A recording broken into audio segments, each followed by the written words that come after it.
Welcome back to another amazing episode of Trailer Trashing, the podcast that trashes, reviews, critiques, and watches movie trailers. I'm your host, Joey Rinaldi, and joining me as they do every week is our chief editor-producer, Charlie Weinshank, and our very funny co-host, Derek Blythe. What's up, guys? Hello. Joey baby. Oh, that's my name. Joey baby. Beautiful. This is probably not the right podcast to say this, but how do you eat? How are you supposed to eat an orange without it getting all over you? I think I've been doing it wrong since I was a child. If you do it in the shower, I you'll can't be do fine. it without getting all juicy and sticky and wanting to die. But it's so good. It's like my favorite fruit. Eat it in the shower. As I stated before on this podcast, I don't eat fruits or vegetables, and I'm offended that you would come to me for advice on this I matter. just had to ask other humans because I tried to eat an orange today and it just got everywhere. Really? I had an orange today, and I'm dry as a whistle. I think I have problems because also I'll have a cup of coffee and it gets all over the outside of the mug. So I think I just have a sloppy mouth. It's possible. It's good for accents, but not good for eating and drinking. Yeah. So, Derek, you have a big problem with oranges, which is funny because we had a big problem last night trying to figure out what should be the theme of today's podcast. Yeah, huh? And so the theme of today's episode is warrior movies, not because we wanted it. This isn't a theme we needed, but it's because I just shouted out, we're going to do warrior movies, and you guys begrudgingly were like, fine, that's okay. Warriors! Blood and sinew! Blood and sinew, the ripping of flesh. Two men staining the hot ground, brown with blood. The crowd swelling. One man will leave dead. One man will leave alive. I was actually pretty excited about this theme. Rome! Specifically because of... Charlie, you were the only Yeah. one who was truly excited to do warrior movies. Why? Because it allowed me to choose the movie that I chose today, which is called Deathstalker, which is a real... Deathstalker. Blood real- and sinew. Two men staining the hot ground brown with blood. God, you are in rare form today, Derek. You're in rare fucking form. I'm all jazzed up. I went outside today. So I got went outside. that vitamin D rush.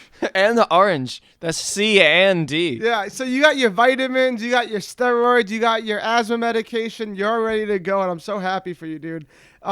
So when I first initiated the warrior movie theme, I had no idea what I was going to get myself into. I just pictured, like, Russell Crowe from Gladiator. And it's funny because none of the movies we chose resemble Gladiator at all, which I'm happy and sad about. But I don't know if that's I true. think we don't need... It's too easy. It's what you think of first. I feel like Are you Derek's not movie entertained? somewhat resembles... It kind of somewhat resembles Gladiator Yeah. in a way. I only chose my movie because of a joke I heard like 10 years ago. I haven't seen it. It looks good, though. Does it resemble fat or skinny Russell Crowe, Charlie? Which one is it more Fat connected Les to? Miserables Russell Crowe or sinewy Russell Crowe? I guess sinewy Russell Crowe. I was just saying that it's similar to Gladiator, not to Russell Crowe himself. You bastard. He's got one of those egg-shaped heads like Gerard Butler.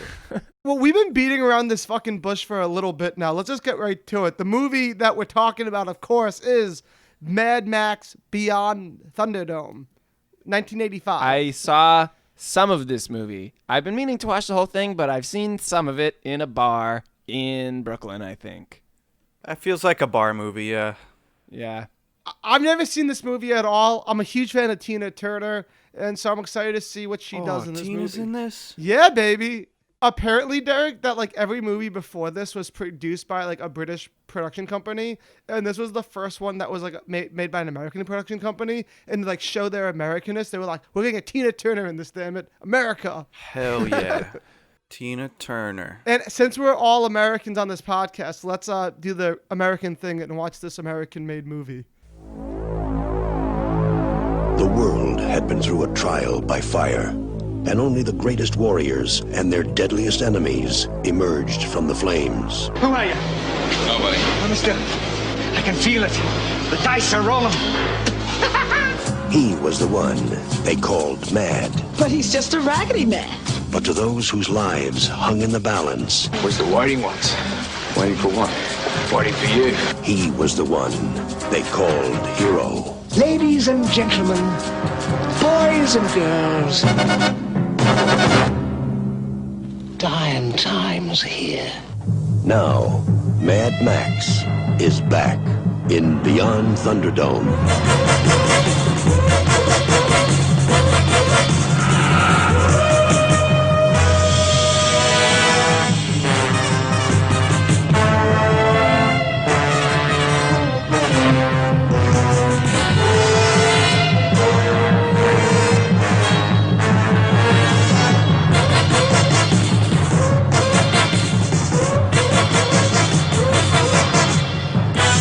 Mel Gibson,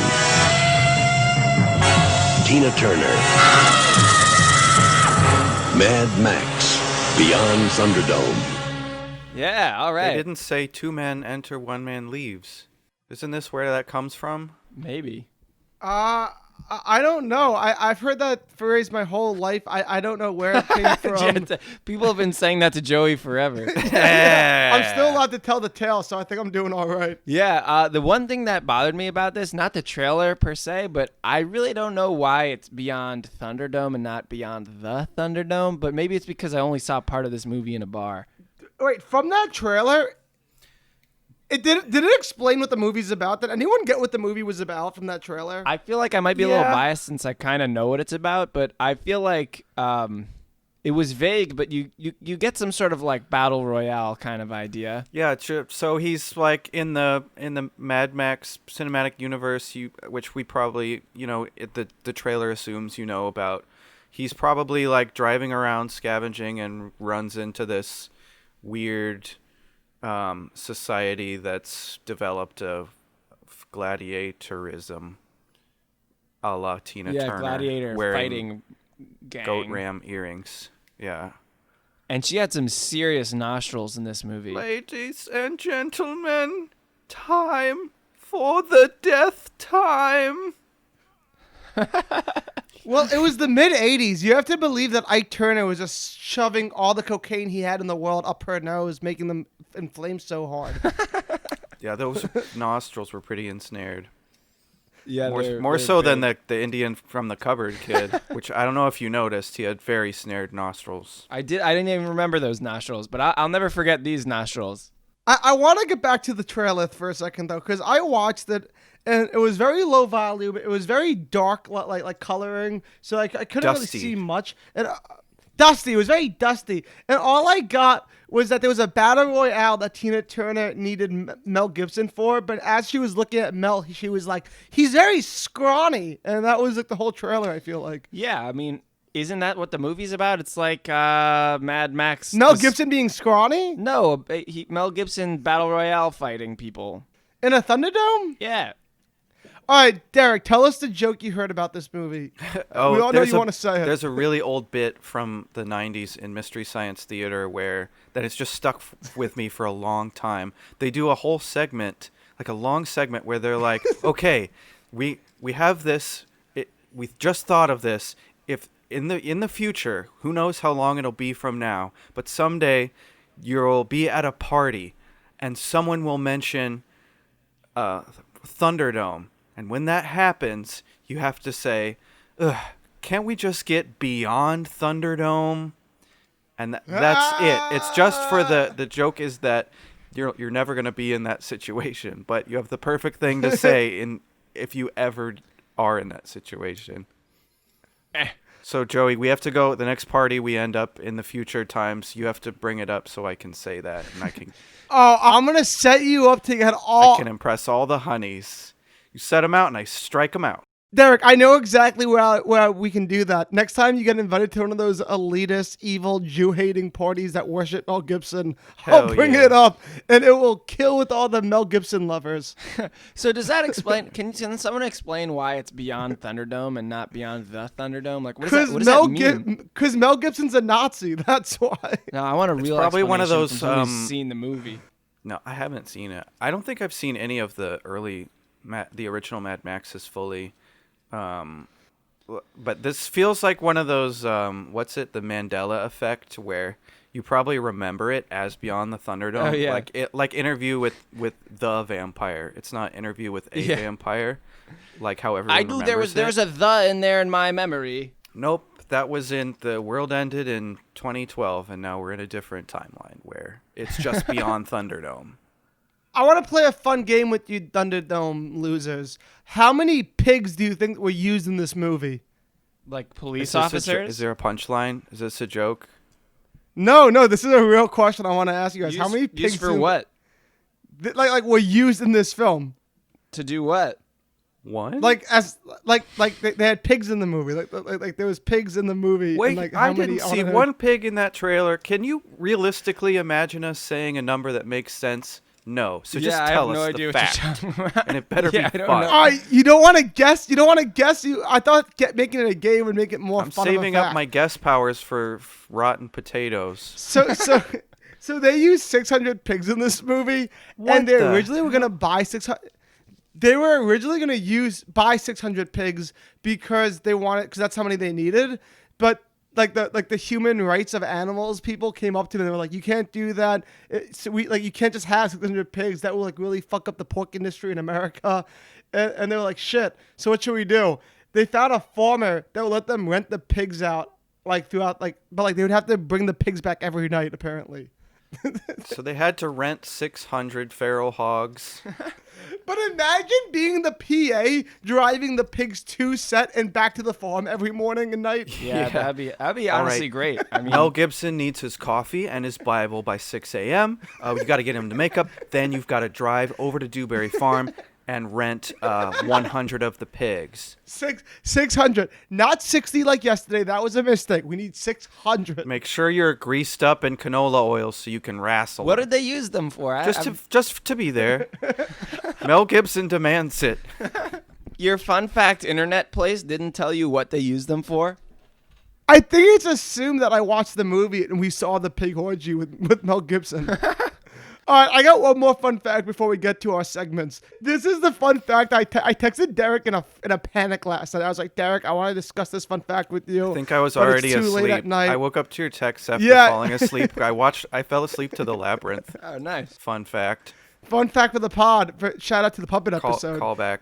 So this is the fun fact I really need to tell Derek about. Charlie, you can listen if you want.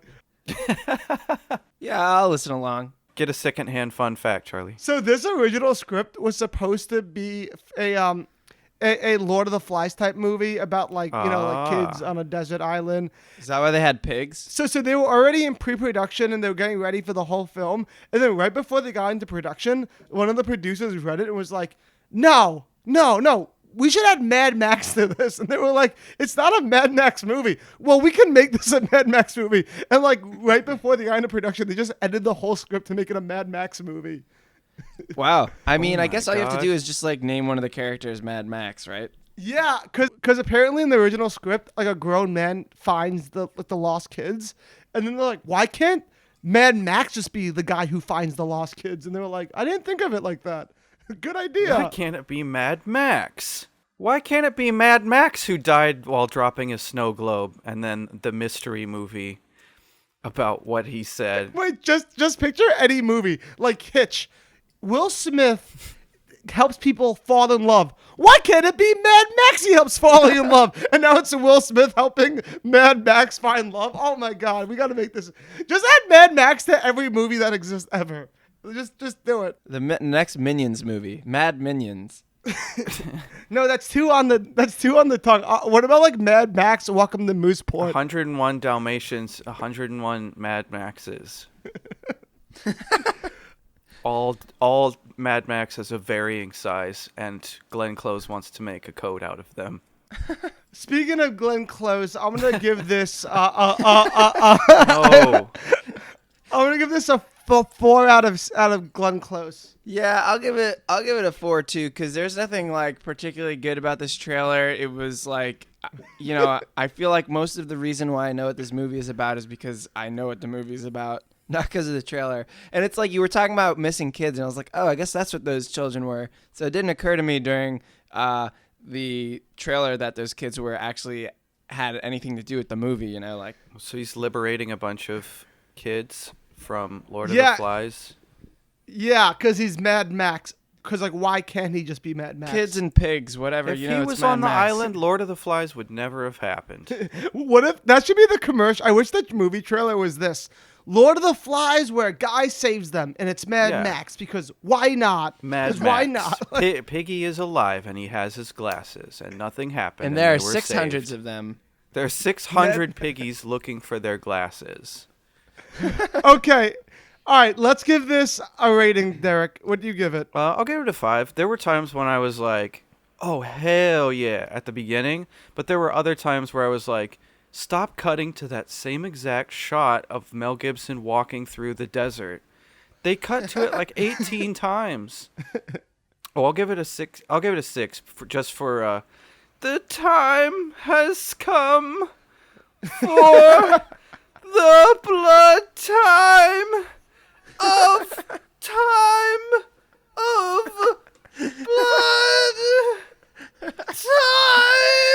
Derek's Moaning is sponsored by the Rotten Tomato game. Okay, so Charlie, you're coming into today's Rotten Tomato game as a big, fat, ugly, no one liking you loser. You haven't won this Whoa, game in like holy 3. cow.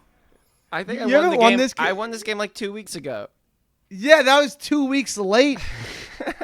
Derek destroyed you last time, and I really want to see you come back. So, Derek, you get to go first today. What do you think Mad Max got on the tomato scale? 85. Charlie, how do you counter? I'll go 79.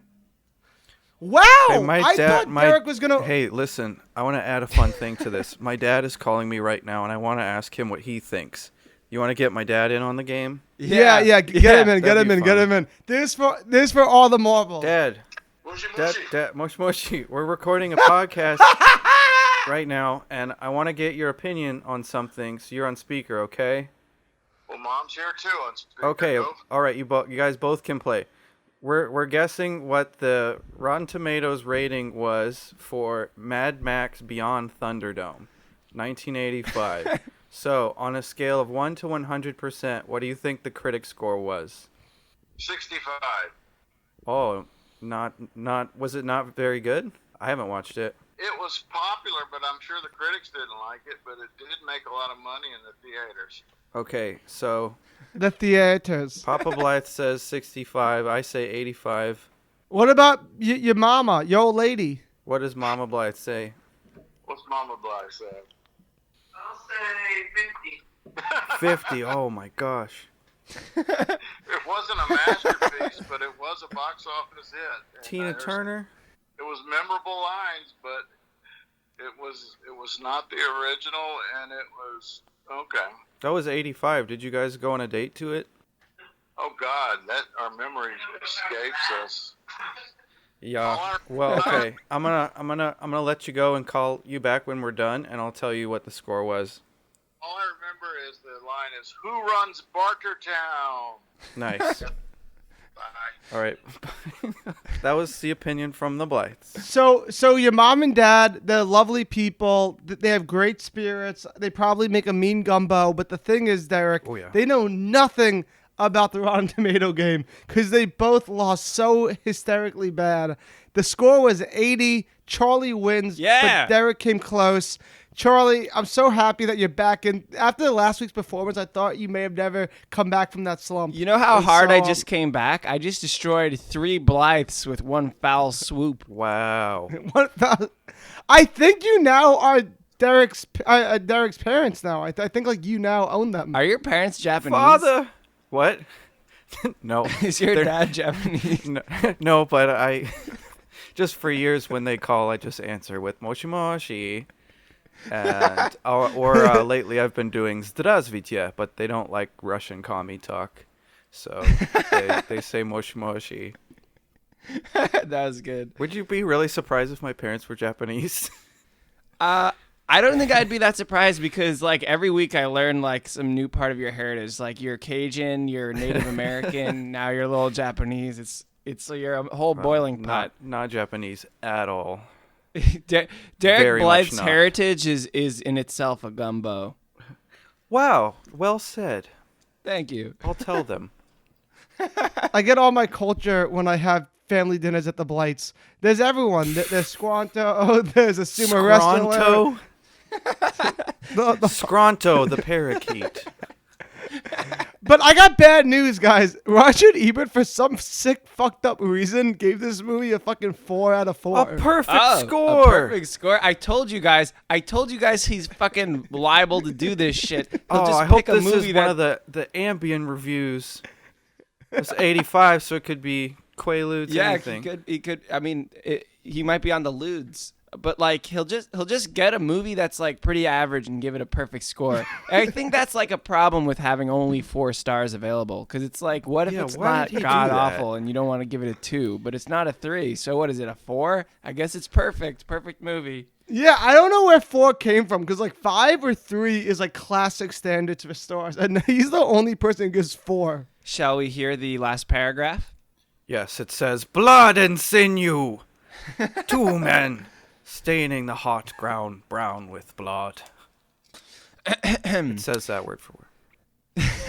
There is a lot more in Mad Max Beyond Thunderdome. The descent to the pig world, for example, and the visit to a sort of post-war hippie commune, and of course the inevitable final chase scene involving car, train, truck, cycle, and incredible stunts. This is a movie that strains at the leash of the possible, a movie of great visionary wonders. Wow, no Ambien, he Loves just it. loved it. Can't Roger Ebert get beyond Thunderdome? I heard Ike Turner beat the shit out of Roger Ebert after this review because he thought he was making a move on his lady. It's a goddamn lie. No, Ike Turner was a hothead. Everybody knows that. The thing is, like, me saying that is not, like, crazy out of line. You know what I mean? Like, I'm sure Ike Turner, if he read this review, got a little mad. He's like, is somebody hitting on my lady with their big words? I can't say I know a lot about Ike Turner at all. Not a good guy. We read the last paragraph, but there's a much better paragraph, and I would like to read it for you. Go ahead. But you have to Do we read have it in time? one of your accents. We always have time what do you because want? I'll just cut out Australian? whatever doesn't make it Yeah, in. I'll just cut it out, so fuck you. Okay, so do it up, sister.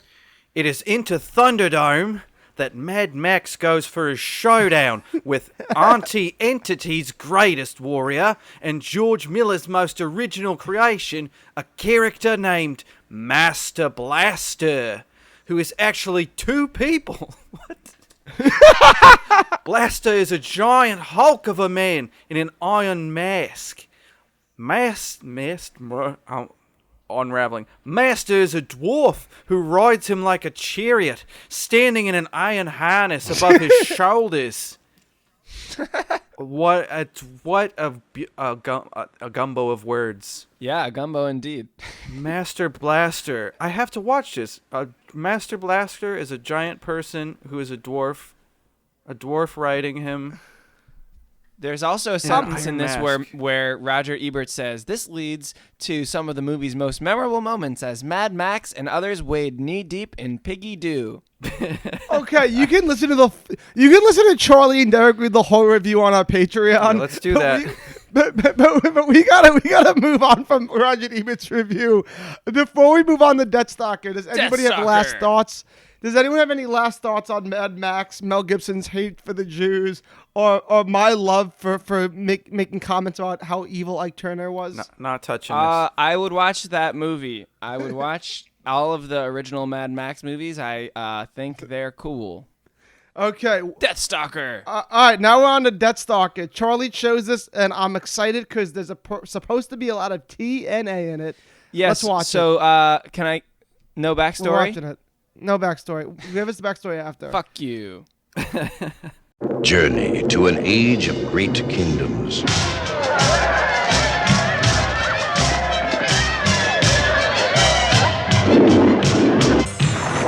An age of awesome magic. An age of terrifying evil. Where one man sought the key to the ultimate power.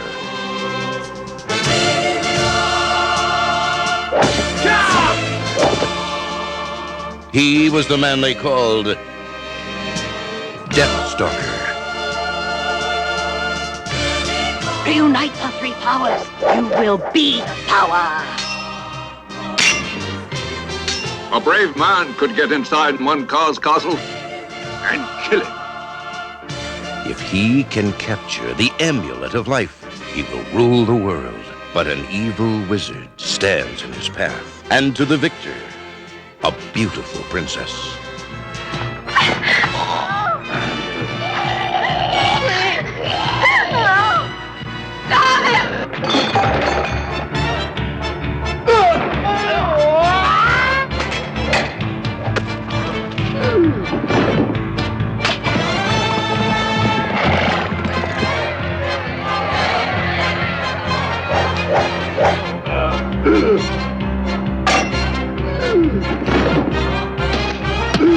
The greatest challenge.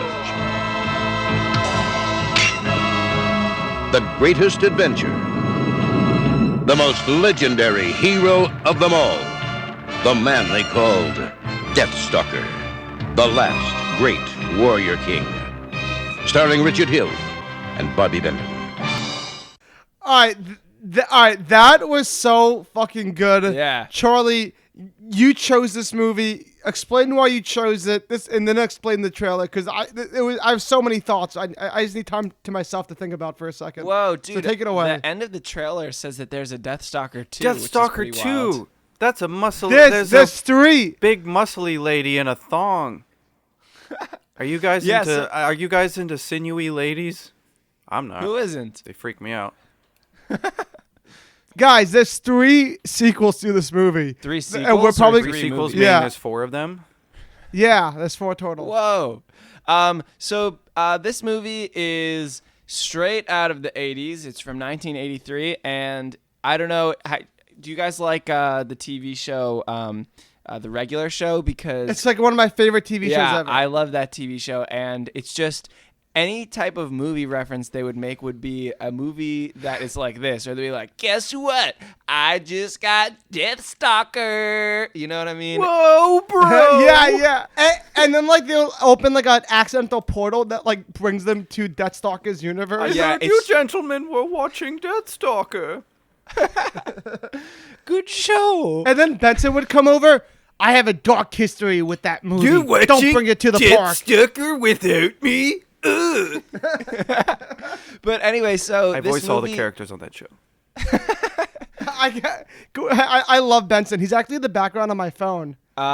So this movie is a very cheesy 80s B movie that is like pretty much, if you were to just think of like what is a fantasy movie, or like in this case I was like, what is a warrior movie? And I was like, Deathstalker, because it's like it has literally any type of cliche like fantasy thing in it, but it's just like it's so bad that it's good. It's like It's so hot. yeah, there's just everyone's like full on Naked. jacked. All the women and all the men are just ripped. They're Even just ripped. Pighead Man. Pighead Joe.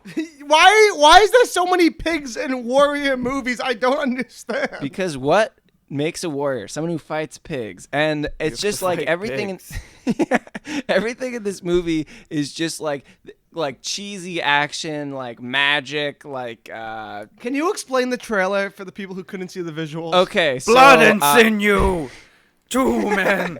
yeah, more or less. I mean, so there's this guy, Deathstalker, and he has to get this amulet to rule the world, but he has to fight all these people. One of them has a pig pigs. head, yeah, and they're all jacked, and there's like some jacked women, obviously, because it's a cheesy fantasy movie. I'm sure They're hot. it's like damsel in distress type stuff, but there's a bad guy, and he's got magic powers, and I think Joey record. We're not like if no one if like people are envisioning us all in a room together, we're not. We're recording mobily in our own homes, but so that's why I imagine every time we're doing a podcast, Joey's just like at home naked with a beer.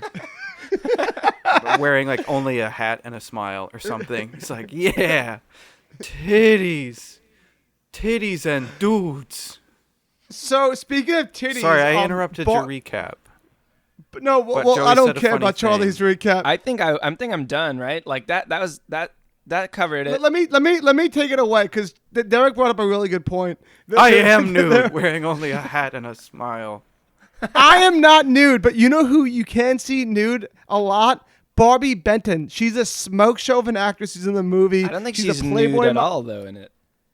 Well, you didn't let me What finish is what I was this going to say. rated? Oh, this is probably PG. PG-13 didn't exist yet. Okay. Can I explain why I brought up boobs? Yeah. I'll Jesus. allow it. Charlie, before you cut me off, I was going to say Barbie Benton's a Playboy model, and if you type her in on Google, which I did last night, a lot of nude pictures came up, and let's just say I had a great time.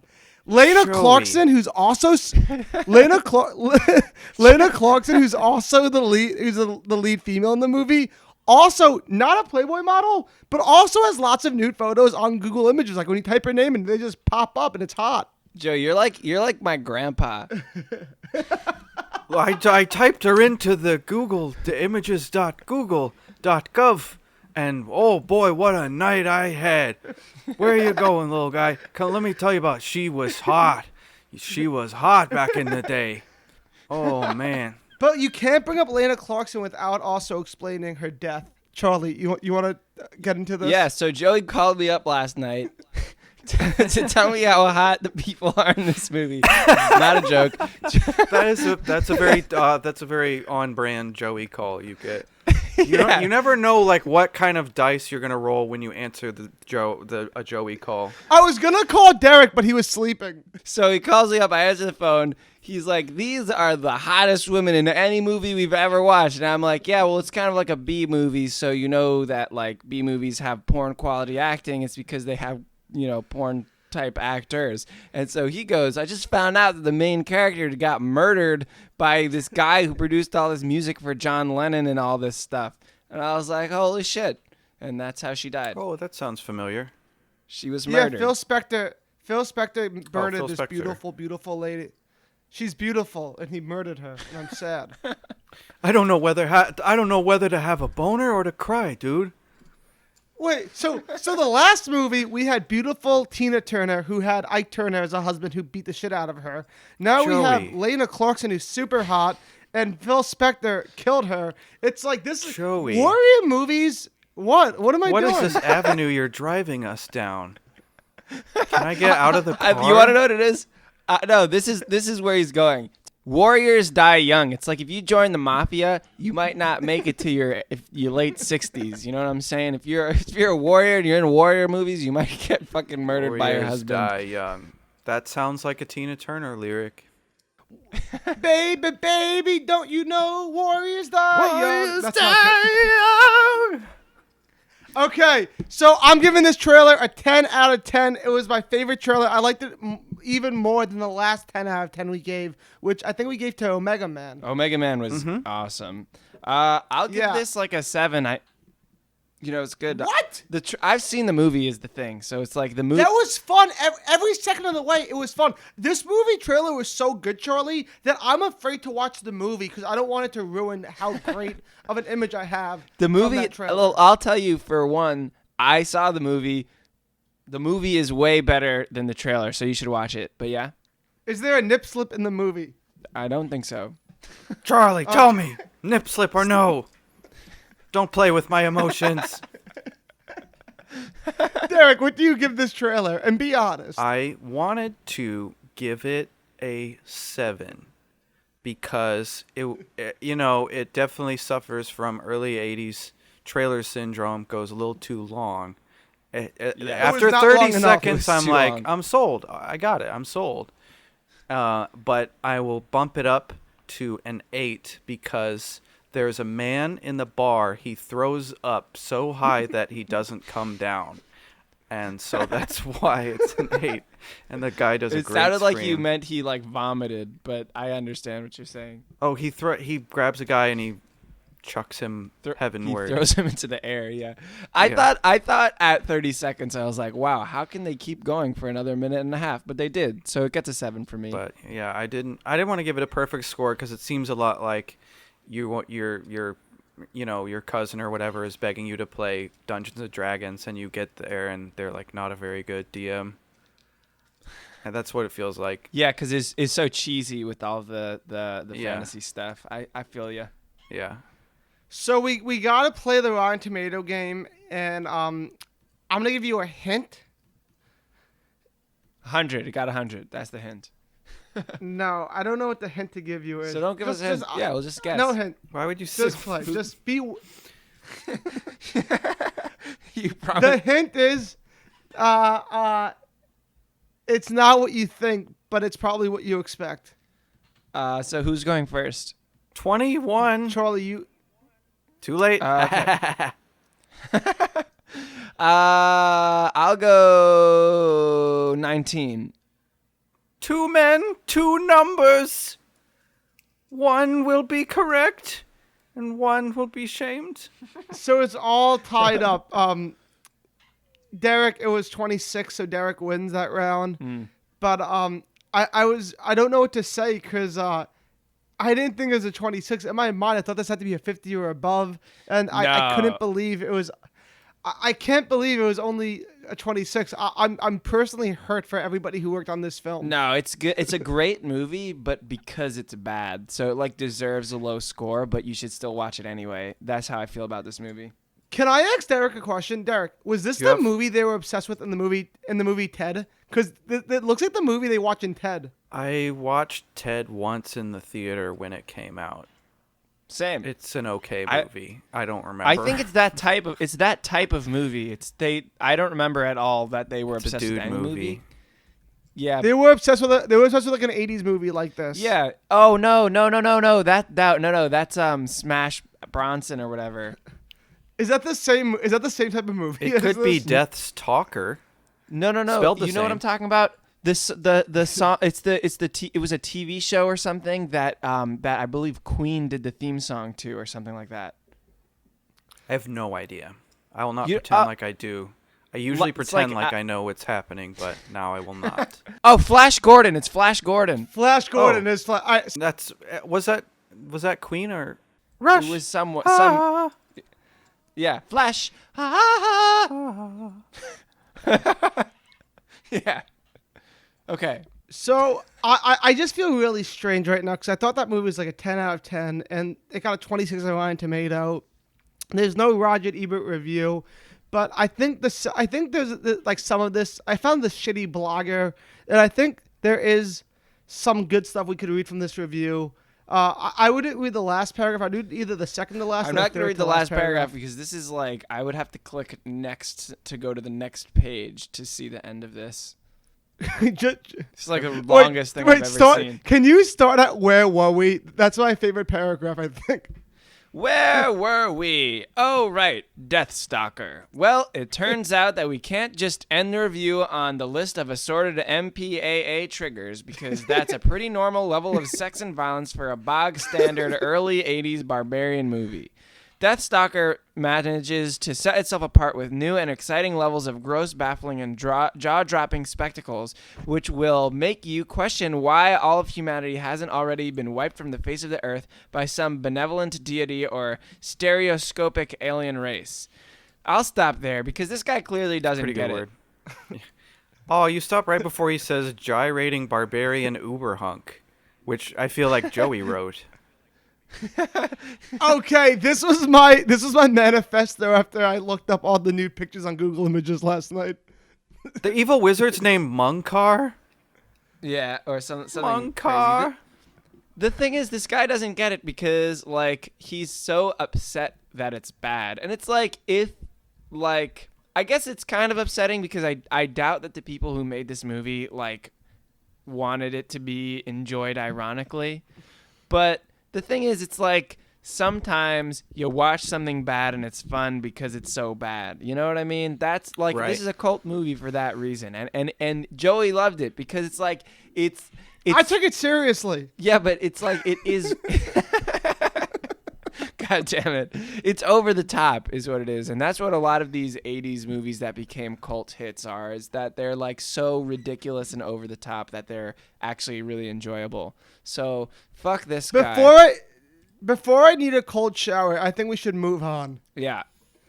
And this next movie is the one I chose, and I want to really explain the backstory of why I chose this movie. I chose Ultraviolet, and two reasons. Reason one, when I said warrior movie, I was picturing, as I said before, masculine, testosterone, Kurt Russell, Deathstalker. or like a real like Russell Crowe type guy. Or I nailed it. Just say I fucking nailed it with this movie, Joey. Just tell him. Gyrating barbarian uberhunk. Yeah, you nailed it. Exactly. I fucking nailed it. Thank you. So I figured I need to not do that because, as Derek said, that's very predictable. So I went to get some estrogen involved in today's episode with Ultraviolet. This movie, I've never seen it fully through. I don't think I've ever seen more than 15 minutes of this movie. It was one of those movies that was always on the movie channels. Like Joey, you did not allow Charlie to do any preface talking before Deathstalker, so I think we should not allow you to do this now, and we should watch the trailer and then you can talk. It's only fair. Justice. It's only fair. Justice. That's right. Get fucked. Let's watch this trailer. Roll it, boys.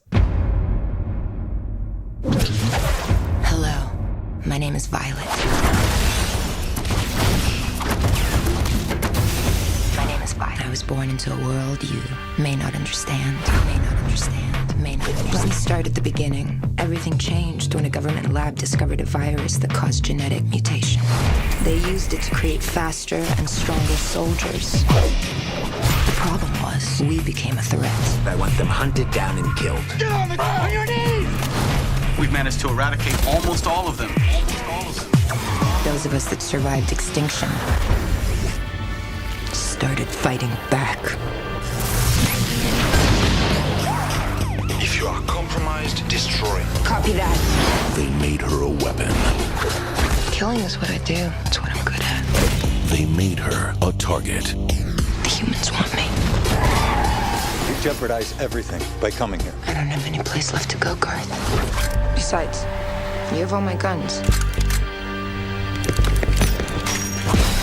And in the final days of mankind's greatest war, This is pure suicide. No one but you could have pulled this off. she will decide their fate.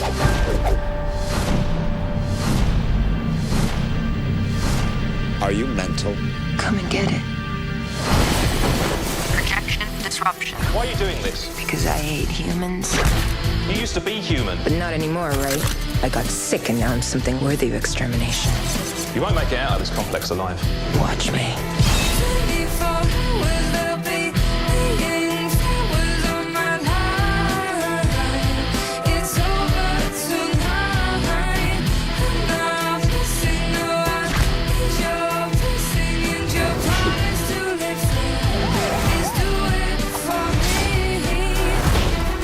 My name is Violet. I was born into a world you may not understand. Ultraviolet. Yeah. Yeah. that Coming was soon to own on fucking DVD. sick. Yeah. Can I just say for the fucking people sick. Yeah, for the people who are watching this, I mean who are not watching it and listening along, this movie has the aesthetic of Lava Boy and Shark Girl or whatever. Did I get it What I backwards? was thinking is Mila Jovovich is fighting a bunch of people in a Windows XP, Windows Media music visualization thing. Yeah, if you guys it remember was those. like it was straight. I mean, this is 2006, but this is so straight out of the early 2000s. It was like Shark Boy and Lava Girl, like the colors and like the so over just contrasted and blown out colors, and to the point and where so I think digital. it looks bad.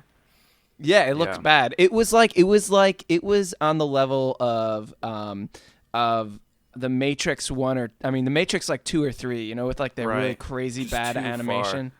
Yeah, the Matrix 1 is good, but like I'm not sure what year Oh Brother Where Art Thou came out, but that was the first movie to be fully color corrected, And Oh, I really? feel like there were That's really yeah, interesting. Yeah, and so that one is kind of in sepia. It's like browns and fall colors, and so this I feel like they took that idea. Oh, we can stylize it and colorize things, and they just took all the slider bars all the way to the top where they shouldn't.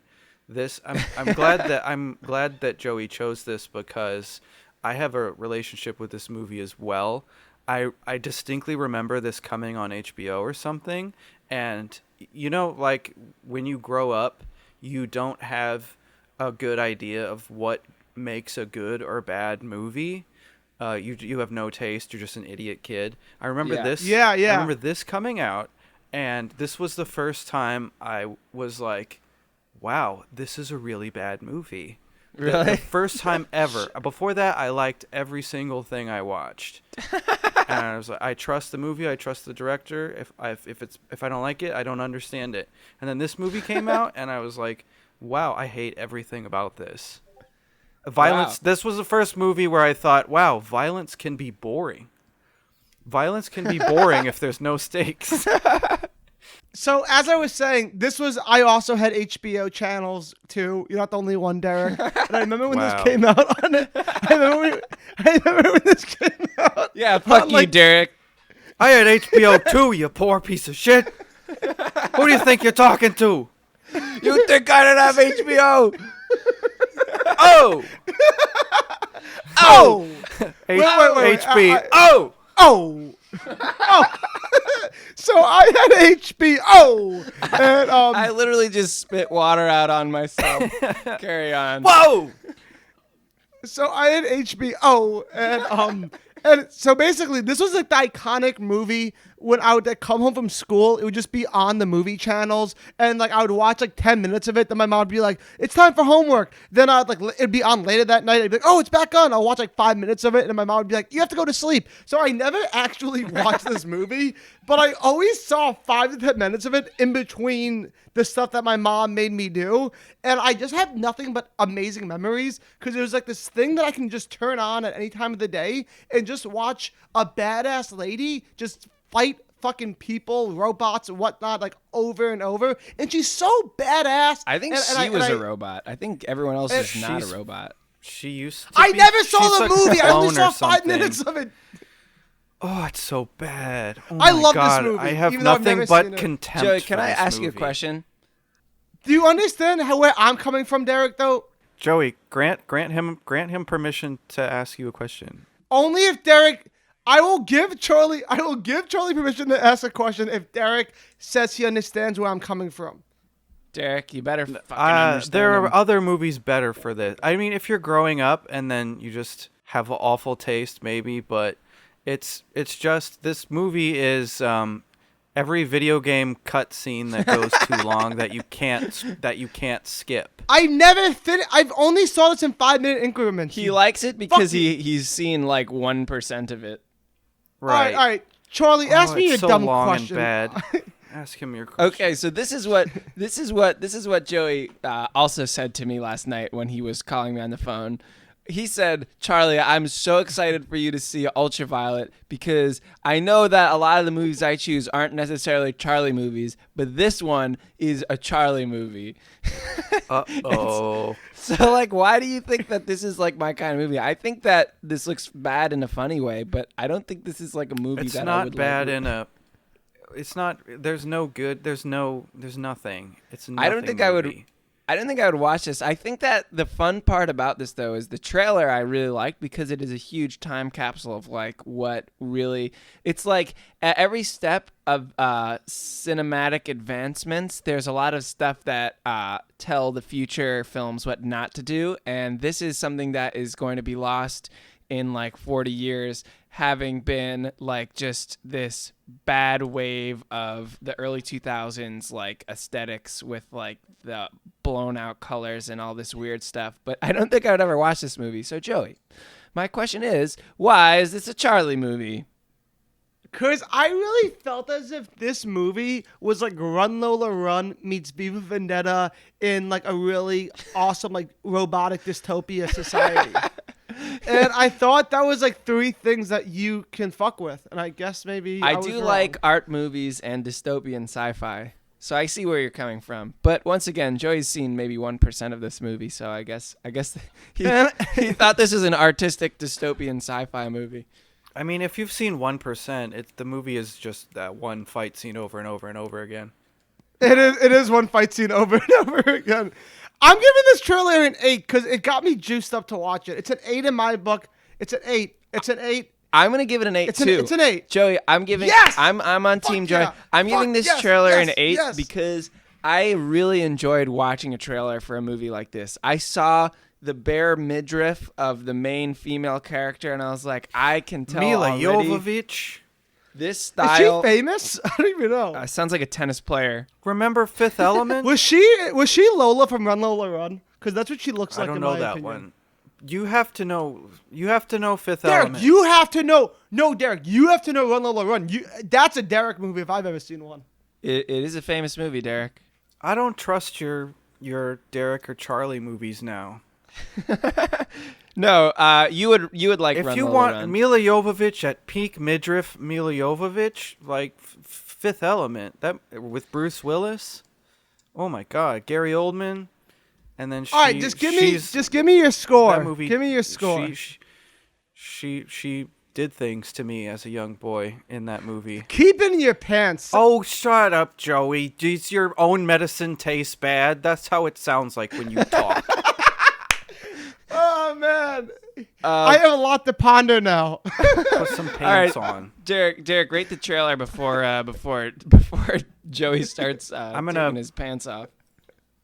I'll go against my biases and give it a 7.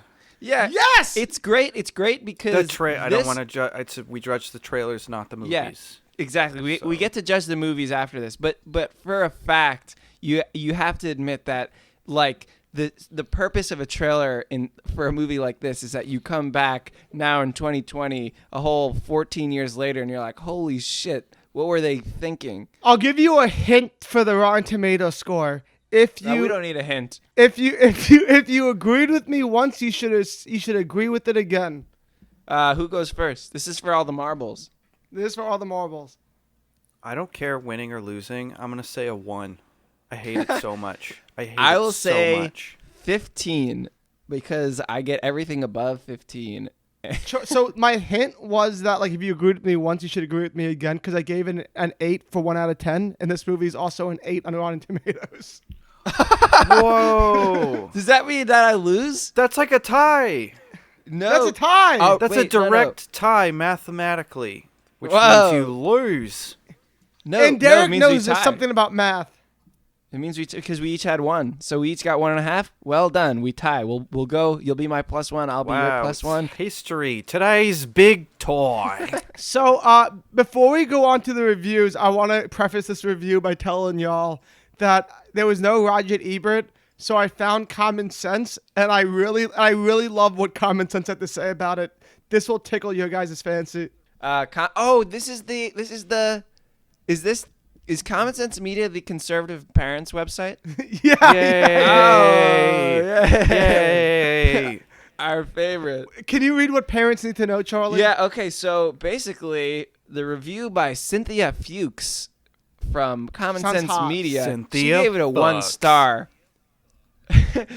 But let me also say, before I read what the adults have to say, the kids... there's a kid review. Kids review.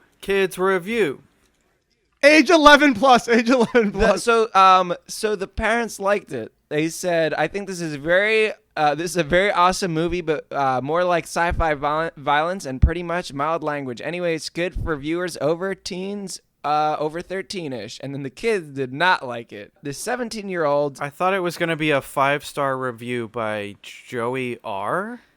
as a young kid review. So basically, the adult user reviews really liked it. I guess these Christian adults do not know what a good movie is, but the children, they still have hope. They could get out of they could get out of this cult. They hated it. They said, "Worst movie ever. Families need to know that Ultraviolet is a terrible waste of film. It is a shockingly terrible film. The effects are literally out of a video game. It looks Yeah, that's good enough. That's enough. The kids hated it. I agree with them. Whatever you got out of this, watch Fifth Element instead. So, what parents need to know from the conservative website commonsensemedia.org.